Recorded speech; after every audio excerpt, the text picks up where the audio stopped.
Witajcie moi drodzy na kolejnym spotkaniu. Zespół nadpobudliwości psychoruchowej z dysregulacją uwagi. Dzisiaj jest to kolejny odcinek z tego cyklu, w którym powiemy sobie po prostu o objawach podtypu z dominacją dysregulacji uwagi. Ja nazywam się Magdalena Kosiń i mam przyjemność prowadzić dla Was właśnie te webinary. Zachęcam oczywiście do powrócenia do poprzednich odcinków, które już wcześniej wspominały o zespole nadpobudliwości psychoruchowej. Dlatego to jest kontynuacja, a ja Was zachęcam do tego, żebyście przybliżyli sobie ten temat i wrócili do poprzednich nagrań. Zaczynamy zatem z naszym dzisiejszym tematem. Moi drodzy, już wcześniej tłumaczyłam i pokazywałam Wam także informacje na temat różnych podtypów zespołu nadpobudliwości psychoruchowej, o których szczegółowo Wam opowiadałam w odrębnym odcinku. Dzisiaj naszą uwagę przykuwa ten pierwszy podtyp. Ten podtyp właśnie, w którym dominuje dysregulacja uwagi, a który najczęściej występuje u dziewcząt, chociaż to nie oznacza wcale, że chłopcy nie mają takiego rodzaju zespołu nadpobudliwości, bo oczywiście też mają. I dzisiaj, moi drodzy, szczegółowo opowiemy sobie, z jakimi objawami właśnie dzieci o tym podtypie mogą mieć do czynienia i jakie ewentualne trudności mogą się pojawiać w ich funkcjonowaniu. Ale zanim kilka takich, myślę, informacji wprowadzających. Proszę pamiętajcie, że symptomy zespołu nadpobudliwości psychoruchowej, one stanowią bardzo poważne wyzwanie i dla rodziców, i dla nauczycieli, a dla samego dziecka one bardzo często niestety dysregulują, ale też wpływają na to, że życie w szkole, nauka szkolna jest zwyczajnie utrudniona. To, że szkoła jest pewnym wyzwaniem i o tym się za chwilę przekonacie, to także relacje rówieśnicze. Te dzieci, mimo że uważane są za dzieci grzeczne, niestety mają duże kłopoty z budowaniem takich satysfakcjonujących relacji rówieśniczych. I teraz, moi drodzy, co jeszcze jest bardzo ważne? Rozpoznanie samego zespołu nadpobudliwości psychoruchowej, i tutaj bez względu na to, jaki to będzie podtyp tak naprawdę, często wiąże się z tym, że dziecko będzie miało też jakieś współistnienie, tak? Czyli będzie miało coś dodatkowego, dodatkowe zaburzenie, dodatkową chorobę, która będzie również wpływała na dodatkowe zakłócenia w funkcjonowaniu tego dziecka. I oczywiście jakby można wymienić tutaj wiele innych, natomiast ja wspomnę tylko o trzech, między innymi o takich specyficznych trudnościach w nauce, prawda? Czyli u dziecka może występować dodatkowo dysleksja albo dysgrafia.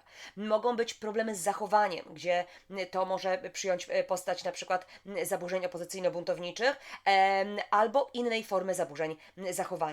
No i oczywiście nie bez znaczenia jest także bardzo niska samoocena, ale także stany lękowe czy lękowo-depresyjne. To są wtórne rzeczy, które mogą towarzyszyć właśnie dzieciom z tym zespołem nadpobudliwości psychoruchowej. Ale jeszcze niczego do końca nie wyjaśniliśmy, jeśli chodzi o wszystkie objawy, które mogą tworzyć obraz takiego dziecka. Teraz chciałabym, żebyśmy zastanowili się, zanim w ogóle przejdziemy do omawiania tych objawów, żebyśmy zastanowili się, czym tak naprawdę jest koncentracja, czym tak naprawdę jest uwaga. No i oczywiście z punktu widzenia takiej definicji możemy powiedzieć, że koncentracja to zbiór umiejętności naszego mózgu, naszego umysłu, dzięki któremu tak naprawdę możemy doprowadzać do końca nudne albo bardzo skomplikowane zadania. Uwaga to system taki odpowiedzialny tak naprawdę za selekcję informacji i takie zapobieganie nadmiernym skutkom przeładowania systemu poznawczego, prawda? Przez nadmiar danych. Istotą uwagi jest w takim razie zdolność do wyrabiania, wybierania takiego jednego bodźca, elementu, jakiejś informacji, źródła stymulacji spośród wielu możliwości i opcji. To oznacza, że umiejętność takiego kontrolowania zarówno własnego spostrzegania, jak i przebiegu myślenia opiera się właśnie o uwagę i koncentrację. Ponadto uwaga wiąże się także, moi drodzy, ze świadomością. Ze świadomością, czyli z takim zdawaniem sobie sprawy z tego, co spostrzegamy lub o czym myślimy. I teraz na przykład w momencie, kiedy czytamy książkę, albo kiedy dzieci przygotowują się do jakiegoś sprawdzianu albo klasówki, to wymaga od nas czy od nich skupienia, prawda? Czyli takiej zdolności zignorowania różnorakich bodźców, które dochodzą zewsząd tak naprawdę. I to właśnie nazywa się taką wybiórczością, selektywnością uwagi. I teraz w kontekście uczenia się ważne jest również podzielność uwagi. Czyli znowu zdolność do takiej koncentracji na więcej niż jednym zadaniu, prawda? Czyli na przykład dziecko, uczeń musi słuchać nauczyciela, a jednocześnie robić szybko notatki. Do tego będzie potrzebna ta podzielność uwagi. Ale także w momencie, kiedy na przykład czytamy lekturę albo rozwiązujemy bardzo trudne zadanie z matematyki i nagle wchodzi do naszego pokoju mama i mówi: dziecko, myj ręce, bo zaraz będzie obiad, prawda? Tutaj wymaga to od nas takiej przerzutności, czyli zdolności do przełączania się między kilkoma zadaniami. I to również wiąże się z uwagą. I teraz zobaczcie, to co Wam teraz powiedziałam, niestety dla dzieci z zespołem nadpobudliwości psychoruchowej z dysregulacją uwagi, z powodu oczywiście niedojrzałej czy zaburzonej uwagi, niestety one nie potrafią sobie z tym poradzić. One jakby mają dużą trudność z tym, żeby skupić się na każdym nowym, silnym, najważniejszym, najciekawszym bodźcu, tym, który jest najbardziej istotny z punktu widzenia wykonywanej pracy, tak? Te dzieci mają tendencję do skupiania się zupełnie na innych bodźcach. W związku z tym wynikiem jakby całego tego procesu jest to, że bardzo szybko się rozpraszają, tak? Czyli bardzo często też nie doprowadzają do końca rozpoczętych zadań. No i właśnie to jest ten czas, kiedy będziemy sobie teraz omawiać kroczek po kroczku, jakie te trudności towarzyszą naszemu dziecku. Przede wszystkim musimy sobie jasno i wyraźnie wytłumaczyć jedną ważną rzecz. Mianowicie te dzieci, które kwalifikują się właśnie do tej grupy diagnostycznej, to są dzieci, to są nastolatkowie, ale także osoby dorosłe, które tak naprawdę są więźniami skrajnej uwagi, drodzy Państwo. Co to znaczy?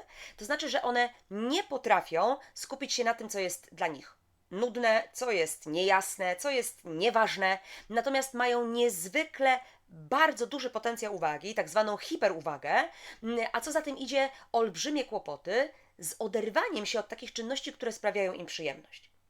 Dlatego mówimy, że w przypadku właśnie tej podgrupy tam nie chodzi o zaburzenie uwagi, tylko o dysregulację uwagi. Bo to nie jest tak, że te dzieci w ogóle nie mają koncentracji i uwagi, tyle że ta uwaga może być skupiona zupełnie na czymś innym niż w danej sytuacji by się oczekiwało. I dlaczego tak jest? Jest to tak naprawdę związane ze specyfiką mózgu tych osób. Dlatego, że w naszym układzie nerwowym funkcjonują dwa układy.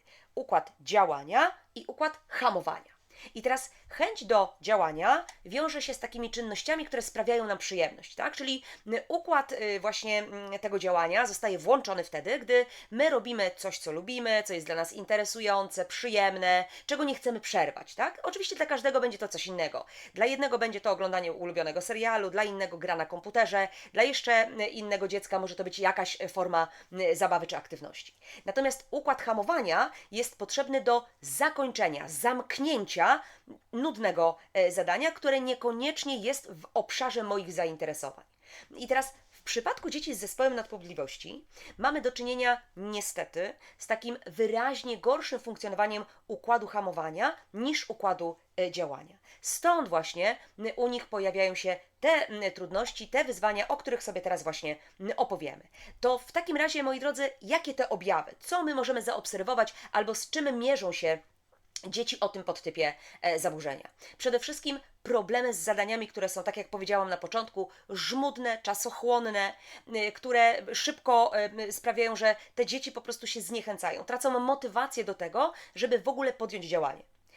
One też mają kłopot ze skupianiem się dłuższy czas na jakimś zadaniu, prawda? Właśnie to skupienie jest bardzo krótkie. One nieustannie potrzebują takiej ciągłej takiej stymulacji, czegoś, co pobudza głównie ich zainteresowania, tak? Czyli coś, co ja lubię. Wtedy będę bardziej nad tym się skupiać, moja uwaga będzie stuprocentowa niejako. I teraz szansa na doprowadzenie tak naprawdę zadania do końca, czyli przeczytanie książki od początku do końca, czy jakiejś notatki, zrobienie jakiejś notatki, zrobienie 5 zadań z matematyki, które są zaznaczone w ćwiczeniu, one maleją po prostu. Kiedy? Najczęściej wtedy, kiedy wiąże się to z wydłużeniem czasu potrzebnego na ich wykonanie. I teraz jeżeli ja potrzebuję bardzo dużo czasu, żeby wykonać daną pracę, to jednocześnie tracę motywację, ale przede wszystkim tracę uwagę. To znaczy, że wzrasta szansa na popełnienie błędów. I stąd właśnie te liczne błędy w pracach u dzieci się pojawiają. Kolejny problem z tym dokańczaniem zadań wiąże się z tym, że właśnie dzieci mają kłopot z trwałością uwagi. Tak, to co powiedzieliśmy sobie przed chwileczką. Kolejna rzecz to objawy, które będą potęgowane przez różnorakie bodźce, które dla jednych dzieci kompletnie nie mają znaczenia, są całkowicie obojętne i dzieci ich w ogóle nie dostrzegają, jak, nie wiem, szelest liści za oknem, szelest kartek w zeszycie, prawda? Jakieś szepty innych dzieci w klasie, szuranie krzesłem, że ktoś kichnie i tak dalej, i tak dalej. Natomiast dziecko z zespołem nadpobudliwości, ono nie potrafi wyizolować tych bodźców i jakby skupić się na tym, co najważniejsze. Nie potrafi tego zrobić. I dla niego tak naprawdę, czy za oknem ćwierka ptaszek, czy leje deszcz, czy przejeżdża autobus albo karetka pogotowia na sygnale, być może w domu tato ogląda mecz piłki nożnej, albo pies szczeka, czy dzwoni telefon, ale także zeszyt na przykład do matematyki, czy lektura szkolna, są dla nich tak samo ważne. Czyli mnóstwo różnych bodźców, na które dziecko teoretycznie zwraca dokładnie taką samą uwagę. I teraz zobaczcie, ta sytuacja wiąże się też, albo inaczej, to przeniesienie także wiąże się z tym, że dziecko w momencie, kiedy ma taką konieczność utrzymania uwagi na 2 czynnościach jednocześnie, czyli musi na przykład słuchać nauczyciela i jednocześnie robić notatkę, będzie miał z tym problem. Czyli albo będzie musiał słuchać tylko nauczyciela, albo będzie tylko robić notatkę. I teraz ani jedno, ani drugie zadanie, jeżeli będzie odrębne, nie będzie wykonane prawidłowo. Czyli znowu pojawią się błędy, bo właśnie tej rozdzielności uwagi u dziecka nie ma. I dokładnie tak samo też ogromne trudności będą u dziecka w momencie, kiedy ono oczekuje na kolejny bodziec. Czyli jest sprawdzian, nie wiem, klasówka dyktando w klasie, pani dyktuje po zdaniu, dzieci mają tam te zdania napisać i już następuje rozproszenie, kiedy dziecko jedno zdanie już napisało i ma słuchać kolejne, które ma zapisać. I stąd znowu będą pojawiały się błędy.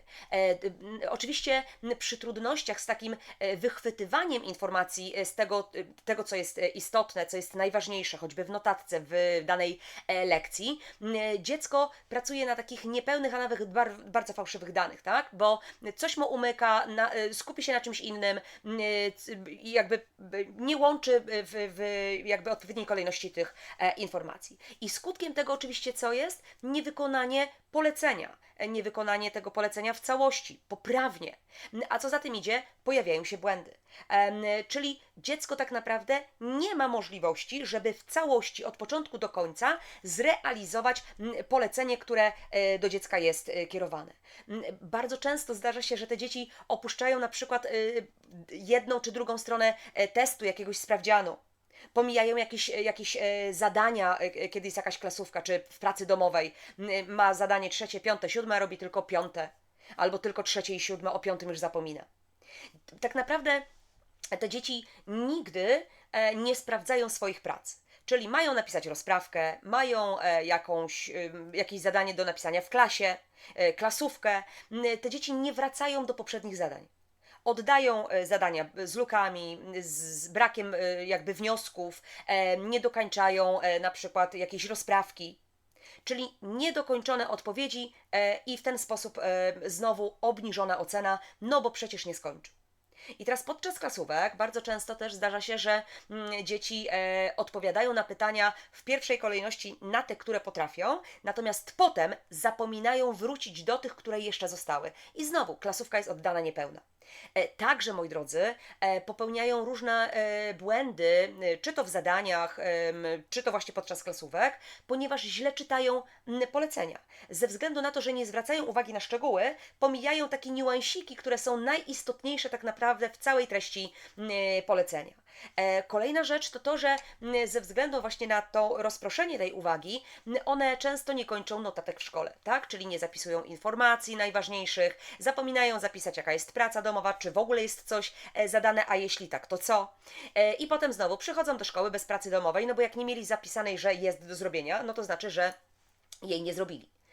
W szkole też te liczne błędy z nieuwagi doprowadzają do sytuacji, że mimo to, że dziecko potrafi i wie, to nie zalicza pewnych treści właśnie ze względu na te błędy. Dlaczego? No właśnie dlatego, że za szybko, niedokładnie pomija szczegóły, czytając polecenia. I pomijając najważniejsze słówko w poleceniu, robi zupełnie na odwrót.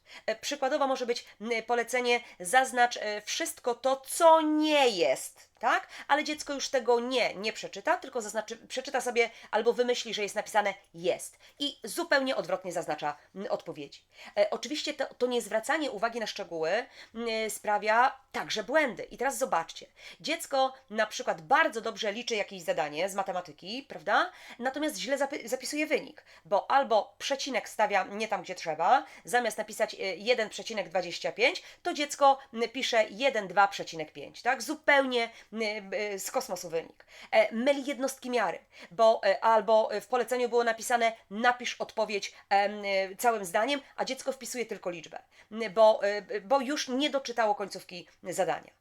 To jest tak samo jak przy tych klasówkach, to jest także w różnych ćwiczeniach, właśnie tak jak Wam powiedziałam, z matematyki, gdzie pani zadaje piąte, siódme, dziewiąte, a dziecko robi tylko jedno z nich albo dwa z nich, a ostatniego nie robi.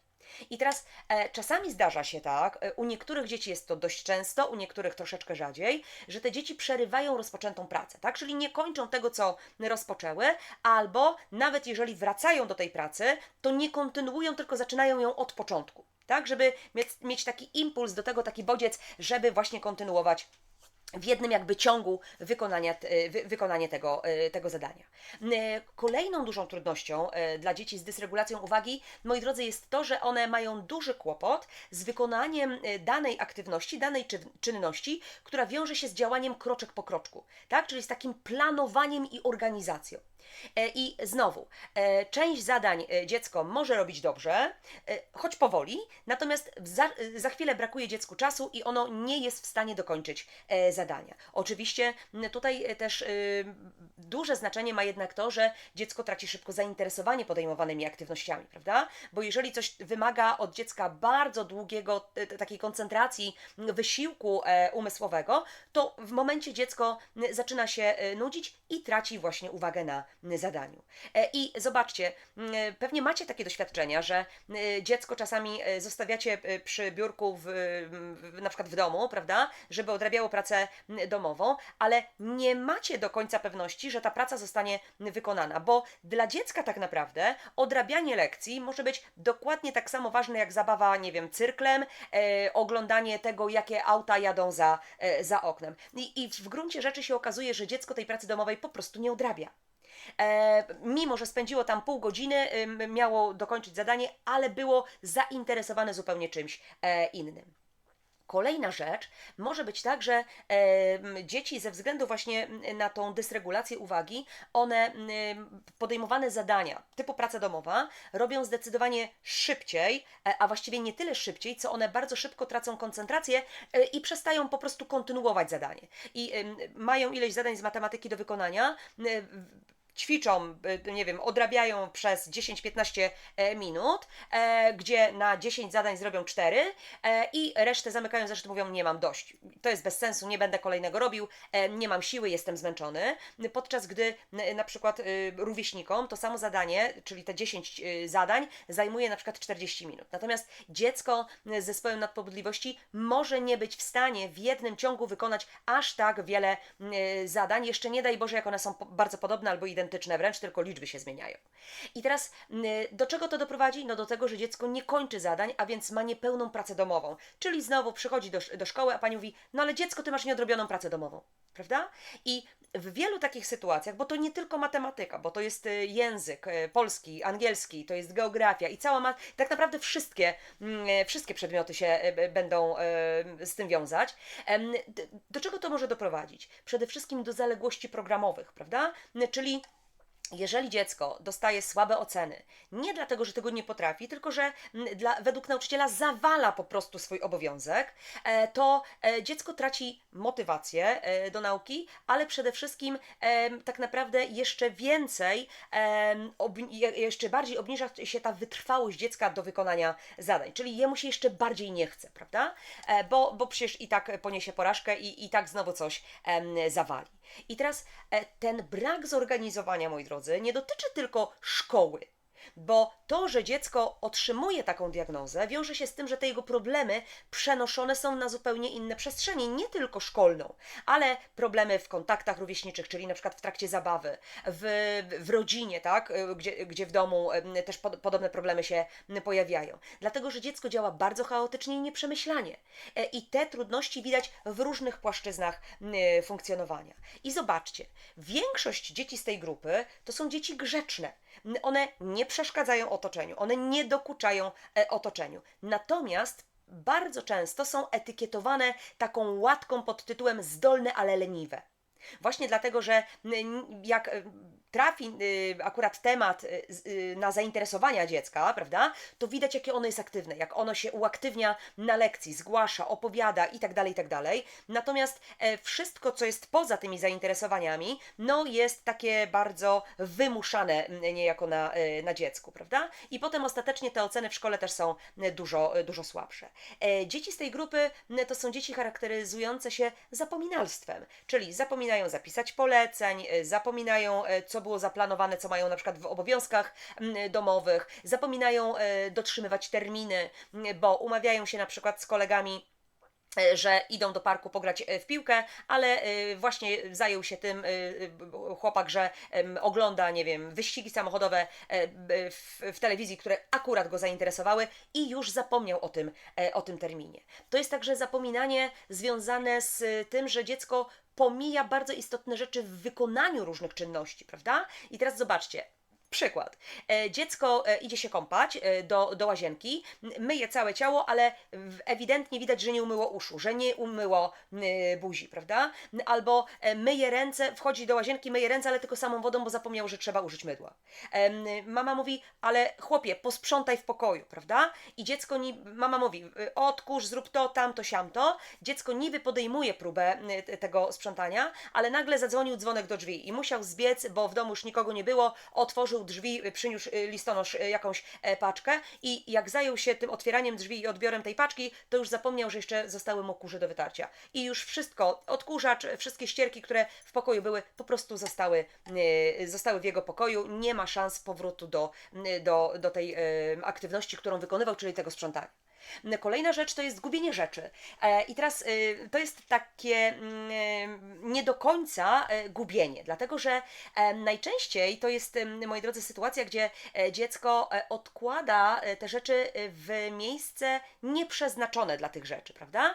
Czyli to nie jest tak, że dziecko na zawsze dożywotnio gubi coś, tylko odkłada nie tam, gdzie trzeba i po jakimś czasie znajduje te rzeczy. Oczywiście w międzyczasie traci bardzo dużo czasu, żeby to coś znaleźć. I na przykład rzeczy, które są dla niego istotne, pod tytułem telefon na przykład, bardzo rzadko odkłada nie tam, gdzie trzeba.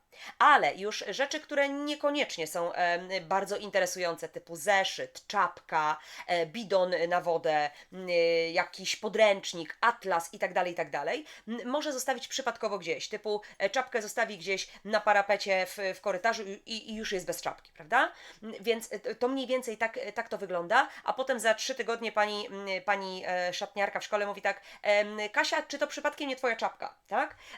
Bo została znaleziona. I kolejna rzecz to bałaganiarstwo. I teraz, moi drodzy, ten bałagan tak naprawdę u dziecka to jest bałagan w plecaku, w pokoju.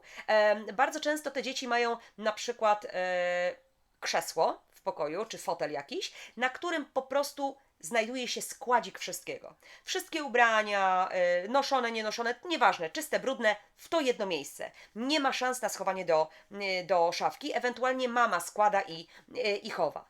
Na podłodze mogą się przerzucać papiery, jakieś papierki od jakiegoś słodycza, brudne skarpetki i inne rzeczy. Natomiast może być tak, że miejsce pracy, w którym dziecko na przykład, nie wiem, bawi się komputerem albo jakby realizuje jakieś swoje super zainteresowania, w tym miejscu może być porządek. Natomiast wszędzie indziej może być totalny bałagan, który dodatkowo dziecku w ogóle nie przeszkadza. Tak samo może być w plecaku, tak? W tym plecaku u niego może znajdować się absolutnie wszystko, nawet niekoniecznie to, co jest potrzebne do szkoły.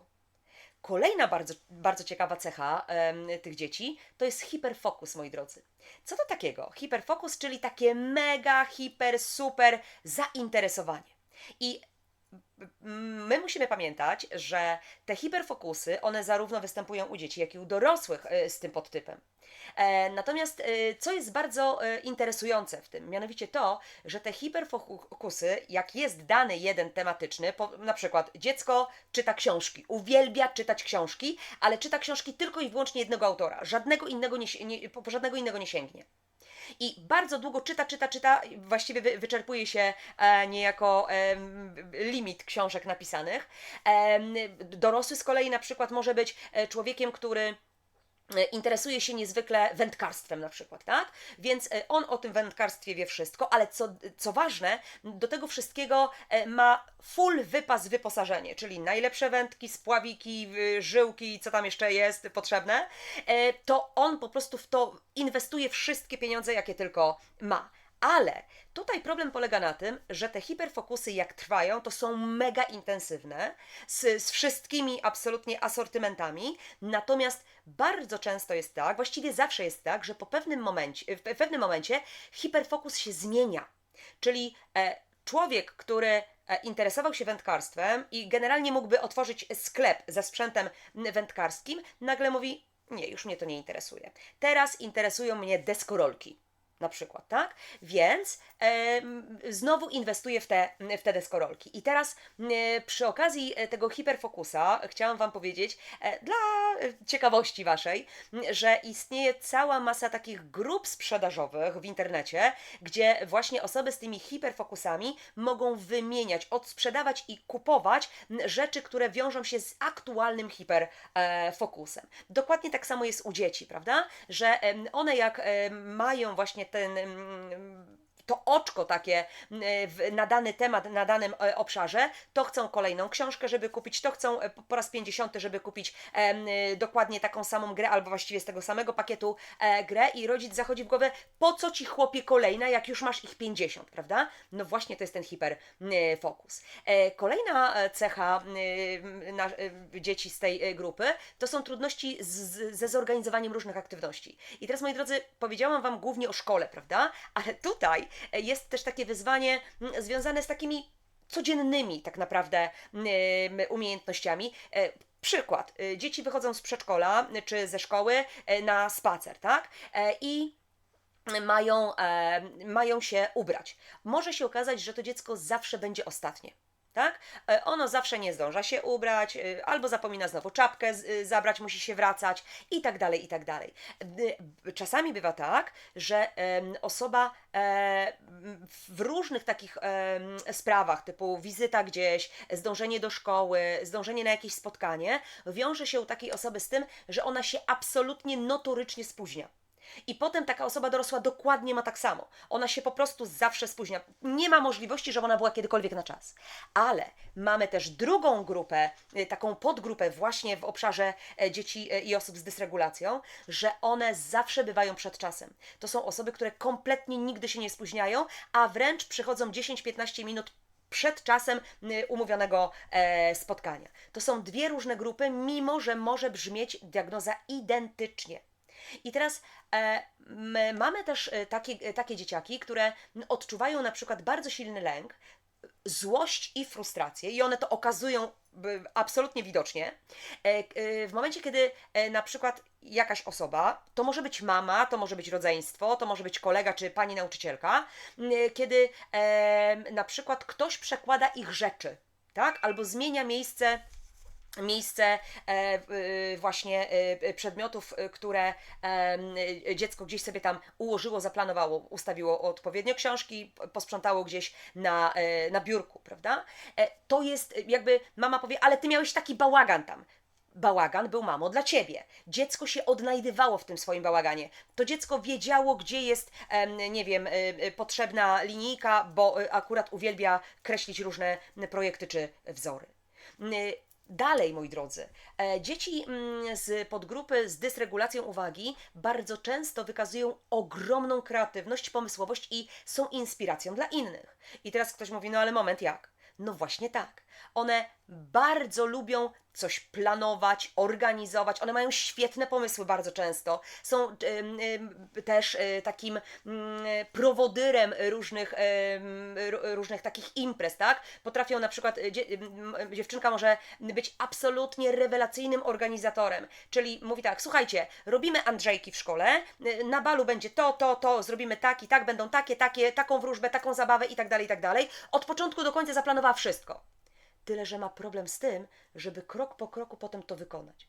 I najczęściej jest tak, że ona jest świetnym liderem, więc rozdysponowuje zadania. Ty zrobisz to, ty zrobisz to, ty zrobisz to, ty zrobisz to, a ona umywa od tego ręce.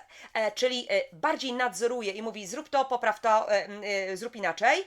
Natomiast sama nie będzie siedziała i robiła żmudnych zadań typu wycinała jakieś wróżby, kto jaki zawód będzie miał w przyszłości, prawda? Rozumiecie, o czym mówię, jeśli chodzi o Andrzejki. I dokładnie tak samo może być w wielu innych takich wymiarach, tak, że ona ma świetne pomysły, może wszystko absolutnie zaplanować, natomiast już wykonanie, samo wykonanie od pomysłu do tego końcowego, finałowego dnia jest dla niej dużym wyzwaniem. I często też zdarza się, moi drodzy, że dzieci właśnie z tej podgrupy, no one wydają się, że one nas nie słuchają. Tak?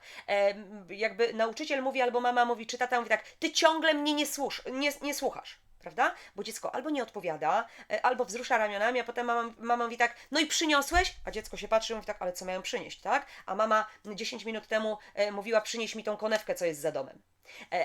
Bo dziecko tam szło, a już nie pamiętało, bo nie usłyszało rzeczywiście tak naprawdę, bo było skupione na czymś innym. Pamiętajcie, to nie jest tak, że dziecko sobie zatyka uszy, tylko po prostu jego uwaga była w tym momencie zupełnie skierowana na coś innego. I teraz bardzo ciekawym zjawiskiem, które obserwuje się w tej grupie dzieci, jest, moi drodzy, to, że te dzieci bardzo często mają dużą, silną i taką absolutnie regularną strukturę zewnętrzną ze strony rodzica albo nauczyciela. Co to znaczy? To znaczy, że może być tak, że przez długi czas objawy dziecka się w ogóle nie ujawniają w szkole, na przykład. Bo dziecko ma zawsze spakowany piórnik, zawsze ma worek na WF, jak było przynieść jakieś, nie wiem, coś specyficznego typu cyrkiel, którego normalnie w piórniku nie ma, ale pani wysłała wiadomość do rodziców i wszyscy to wiedzą, więc to dziecko też miało. Dlatego, że dziecko o tym nie musiało myśleć, bo wszystko to robiła mama albo rodzic. Dziecko miało zawsze odrobioną pracę domową, ponieważ zawsze przy dziecku w trakcie pracy domowej siedział opiekun, siedziała mama albo tata. Więc ona czy on to nadzorowali, żeby te zadania 5., 7. i 9. były zrobione, prawda? Może z różnymi przebojami pod tytułem odpocznij albo daj spokój, skończysz i masz z głowy, ale jednak było to dopilnowane. I to jest właśnie tak zwana struktura zewnętrzna. Jeżeli nauczyciel wysłał kartkę, czy przekazał na jakimś komunikatorze, że proszę Państwa, bardzo proszę na czwartek, żeby dzieci miały żółte koszulki, to dziecko będzie miało tą żółtą koszulkę, ponieważ mama o tym wiedziała i ona o tym zadbała. Dziecko może nawet zachodzić w głowę, po co ma ta koszulka, jak już przyjdzie do szkoły. I to jest właśnie ta zewnętrzna struktura. Także bardzo często zdarza się tak, że tak jak powiedzieliśmy sobie przed chwilą, że dzieci nie słuchają, co do nich mówimy, to wiąże się także z taką nieustanną prośbą, a możesz powtórzyć? Albo w klasie, proszę pani, a może pani powtórzyć jeszcze raz? Albo inaczej dziecko mówi, proszę pani, czy to znaczy, że my mamy zrobić to i to? Tak jakby dziecko przetłumaczało sobie i tak naprawdę powtarza to, o co prosił nauczyciel. Powiedziałam wam o hiperfokusach, ale czasami zdarza się tak, że ta grupa dzieci, albo ileś tam dzieci z tej grupy, niekoniecznie lubi czytać. I teraz może być tak, że one rewelacyjnie fajnie spędzają czas w momencie, kiedy słuchają audiobooków. Dlaczego? Prosta przyczyna, ponieważ audiobooki wkładają w uszy, między innymi, prawda? A dodatkowo mogą coś sobie dodatkowo zrobić. Natomiast czytanie takie, żeby usiąść, skupić się przez dłuższy czas na iluś tam stronach, rozdziale, bywa męczące. Tak? I często one nie czytają lektur, a czytają streszczenia, bo są krótkie, zwięzłe, szybko dziecko przyswaja te informacje. Tak samo, moi drodzy, jeszcze chciałam wam powiedzieć przy tym zapominalstwie, przypomniało mi się, że zapominają terminy, zapominają coś tam, prawda, jeżeli nie ma tej zewnętrznej struktury ze strony rodzica. I teraz niestety jest tak, że jeżeli nauczyciel nie sprawdzi, że dziecko zapisało, że na jutro trzeba przynieść cyrkiel, albo na za tydzień trzeba przynieść, każdy przynosi, nie wiem, bibułę na przykład, i nie będzie miało dziecko to zapisane w zeszycie, to ono naprawdę tego nie przyniesie. Bo ono wychodząc z klasy już nie pamięta, że coś takiego miało miejsce. Dodatkowo zobaczcie, jeżeli jest wyjazd na wycieczkę, tak, i trzeba albo jakąś zgodę przynieść, albo jakieś pieniądze, czy cokolwiek innego, i dziecko nie ma tego zapisanego w zeszycie, tylko pani powiedziała przekażcie rodzicom, to dziecko jest wielce prawdopodobne, że ono na to wydarzenie nie pojedzie. Bo po prostu zapomniało powiedzieć mamie, nie wpłaciło, a więc równoznaczne z brakiem zgody. I teraz bardzo istotne jeszcze przy okazji tego zaburzenia jest to, że nasze dzieci mają tak naprawdę, albo inaczej, wielu dorosłym, czyli rodzicom, nauczycielom, wydaje się, że objawy związane z zaburzeniem koncentracji jakby bardzo mało zakłócają codzienność życia. Natomiast chcę wam powiedzieć, że to jest bardzo zgubne. Że nie do końca tak jest. Bo tak naprawdę właśnie te kłopoty z koncentracją, one powodują bardzo duże konsekwencje, niestety na całe życie. Bardziej niż przeszkadzające na przykład nadruchliwe, impulsywne dziecko. Dlatego, że właśnie ten brak koncentracji, ta słaba uwaga doprowadza do licznych konsekwencji takie dziecko. Potem w szkole średniej, ale także w życiu dorosłym. I zobaczcie, zaburzenie uwagi to takie problemy, które tak naprawdę widzimy przez całe życie tego człowieka. Przez okres dorastania i jakby taki wpływ i na naukę, i na kontakty rówieśnicze, na takie ogólne funkcjonowanie codzienne. I wydaje się z punktu widzenia takich obserwacji właśnie tych młodych ludzi, że największe problemy z uwagą zaczynają być widoczne w szkole średniej. Dlaczego tak się dzieje? Właśnie dlatego, moi drodzy, że rodzice, którzy przez czas szkoły podstawowej pełnili ten nadzór nad dzieckiem, czyli dbali, żeby dziecko wszystko miało, nic nie zapominało, nic nie gubiło, czuwali nad tym, a w szkole średniej dochodzą do wniosku, a już jest taki duży, sobie poradzi. Tak? Już nie trzeba mu pomagać w nauce. Niestety w przypadku dzieci właśnie z zespołem nadpobudliwości ta pomoc, nadzór, wsparcie, jakby opieka przy tych pracach domowych musi być kontynuowana. Dlatego, że bez takiego stałego wsparcia, właśnie bez nadzoru tej zewnętrznej struktury, większość nastolatków, czy to chłopców, czy dziewczynek, nie będzie uczyć się systematycznie. Znowu będzie zawalało prace domowe, znowu będzie zapominało o wielu najważniejszych rzeczach.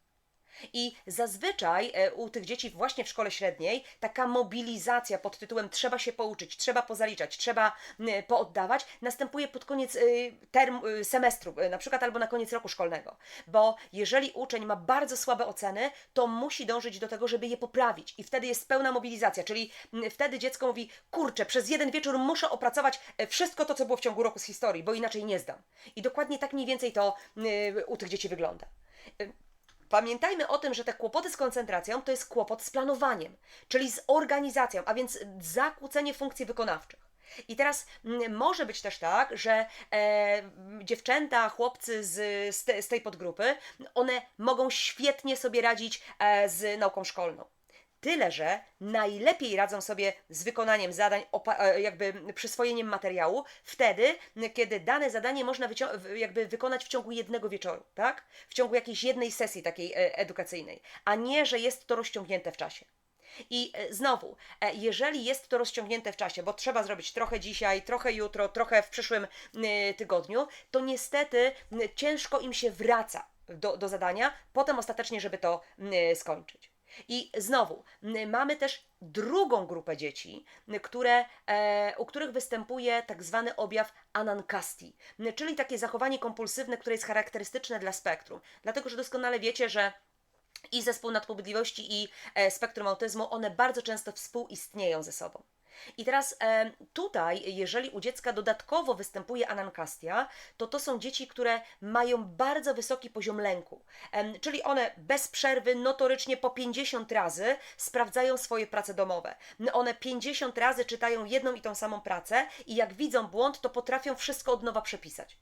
To są takie dzieci, które na przykład mogą, moi drodzy, robić notatkę w zeszycie i się pomylą i żeby nie zakreślać, to potrafią wyrwać kartkę i przepisać całą od nowa. To są też dzieci z tej właśnie grupy anankastycznej, gdzie mają zrobione notatki po prostu wzorcowo. Tam jest wszystko popodkreślane, na kolorowo to, co trzeba zapisać. To są też dzieci, które w piórniku na przykład potrafią mieć 10 długopisów. I wiadomo, że Kasia na pewno ma długopis do pożyczenia, bo boi się, że może zgubić. Więc na wszelki wypadek trzeba tych długopisów mieć po prostu więcej. Więc to również się przekłada na tą trudność też z uwagą. I teraz w całej tej historii, którą Wam teraz opowiedziałam, chcę zwrócić jeszcze jedną bardzo ważną uwagę. Moi drodzy, dzieci z tego podtypu to są dzieci, które bardzo często, powiedziałabym, że zbyt często otrzymują informacje takie negatywne oceny o sobie, na swój temat. Ci najważniejsi dorośli pod tytułem nauczyciele, pod tytułem rodzice, bardzo często jakby mówią, że to zrobiłeś źle, to znowu zapomniałeś, jakby cały czas mówi, to twoja wina, to twoja wina, to twoja wina, tak? Z kolei, jeśli chodzi o uczniów, jakby jeżeli to dziecko jest uczniem, to niestety prawda jest taka, że ci właśnie uczniowie nie są ulubieńcami nauczycieli najczęściej. Mamy właśnie te jednostki takie wybitne pod tytułem tych kreatorów, różnych organizatorów świetnych, natomiast statystycznie bardzo często nie są ulubieńcami. Dlaczego? Dlatego, że absorbują zbyt dużo czasu i energii takiego nauczyciela. Bo takie dziecko, które ma słabą uwagę na danym temacie, ciągle prosi o powtórzenie pytania. Ciągle prosi, a może pani przypomnieć, na której stronie mam otworzyć tą książkę? A może pani jeszcze raz wyjaśnić, o co chodzi w tym zadaniu? Tak? Czyli bez przerwy nauczyciel albo musi powtarzać, albo przypominać, albo przywoływać do porządku, prawda? Więc to jest dla nich męczące, dla nauczycieli. I teraz z perspektywy tych nauczycieli te dzieci nie są tak naprawdę dla nich pewnym wyzwaniem, tylko są utrapieniem, tak? Bo oni się przy nich męczą. Bo po raz 50 musi powiedzieć: otwórz na 25 stronie zadanie numer 4. Tak? I po raz któryś powtarza to samo. I to jest też irytujące dla takiego nauczyciela. I z drugiej strony te dzieci, które teoretycznie są grzeczne, one mają dużą trudność z nawiązywaniem i utrzymywaniem satysfakcjonujących relacji rówieśniczych. Bo moi drodzy, nie jest łatwo nawiązać przyjaźń, znajomość i utrzymać tę przyjaźń z osobą, która stale jest rozproszona. Zapomina o spotkaniach, zapomina, że umówiliśmy się, że coś tam wspólnie zrobimy. Która przerzuca tak naprawdę swoją uwagę, zainteresowania z obiektu na obiekt, tak? Trochę tu, trochę tu, trochę tu. A tak naprawdę niczego nie doprowadza do końca. Czyli to jest taka koleżanka, taki kolega, na którego nigdy nie można liczyć w takich ważnych sprawach. Tak? Mamy wspólny projekt grupowy, który mamy zrobić, nie przychodzi ostatecznie na spotkanie. Miał zrobić prezentację do wspólnej jakby tej pracy zespołowej, zapomniał, nie zrobił. No więc cała grupa zawaliła sprawę. Więc to jakby na tym buduje się ta niechęć rówieśników właśnie do tych dzieci. I teraz te problemy związane z relacjami rówieśniczymi będą też takim wyzwalaczem, moi drodzy, dodatkowych zjawisk, które będą towarzyszyły tym dzieciom. Czyli za jakiś czas, być może dopiero w okresie dojrzewania, a być może dopiero w okresie dorosłości, pojawić się mogą zaburzenia nastroju. Mogą się pojawić zaburzenia odżywiania, tak, w postaci bulimii albo anoreksji. Oczywiście absencja szkolna, bo dziecko będzie unikało zajęć. To mogą być również uzależnienia od różnych substancji psychoaktywnych, różne nałogi, które będą trwały tak naprawdę przez całe życie potem. I to wszystko, co teraz sobie powiedzieliśmy, przekłada się także na samoocenę takiego dziecka. Czyli jaka jest ta samoocena? Bardzo niska. Obraz samego siebie będzie dla takiego dziecka kształtował się na takiej podstawie jednostronnego takiego postrzegania własnego funkcjonowania, gdzie dziecko, czy nastolatek, czy też osoba dorosła powie: jestem beznadziejny, jestem nieudolna, stale tylko popełniam błędy, ciągle zapominam, ciągle zawodzę tych wszystkich najważniejszych ludzi. Tak? Zaczyna sobie jakby wmawiać tę ocenę do siebie. Zaczyna myśleć o sobie, że jest kompletnie nieodpowiedzialna, nieodpowiedzialny. Co oczywiście doprowadza do takiego mechanizmu, moi drodzy, celowego potwierdzania otoczeniu, że to otoczenie ma rację. Czyli generalnie ostateczna myśl takiego człowieka będzie: tak o mnie myślicie, to taki będę. I dziecko zaczyna sobie też wmawiać to, co słyszy od otoczenia. Czyli pozornie tylko, tak jak powiedziałam przed chwilką, jakby nieco wcześniej, to tylko pozornie jest tak, że właśnie dla naszych dzieci tak naprawdę to zaburzenie, ta dysregulacja uwagi to nie jest jakiś wielki problem czy wyzwanie na co dzień. Okazuje się, że konsekwencje właśnie posiadania tych objawów są dalekosiężne i trwają przez całe życie. Dlatego, moi drodzy, nie powielajmy stereotypów i mitów, że zespół nadpobudliwości psychoruchowej z dysregulacją uwagi, czyli to dawne ADHD w nazewnictwie, nie istnieje, że to jest wymysł, że to jest moda. To są naprawdę realne trudności, z którymi ci ludzie, te dzieci, ta młodzież naprawdę się boryka, a bardzo często nie uzyskuje odpowiedniego wsparcia, bo oprócz tego, że bardzo długo nie otrzymuje diagnozy, to potem wszyscy machają ręką, tak? I jest leniwy. Właśnie z taką etykietą te dzieci wychodzą w dalsze życie. Dlatego otwórzmy szerzej oczy, szerzej uszy, mniej komentujmy, a starajmy się wspierać po prostu właśnie te dzieci i młodzież, także osoby dorosłe, które mają to zaburzenie, żeby żyło im się lepiej, bo mają do tego prawo. Tylko że warunki są dość niesprzyjające. Na tym kończymy dzisiejsze spotkanie. Ja zapraszam na kolejny odcinek z tego cyklu, a za dzisiaj dziękuję.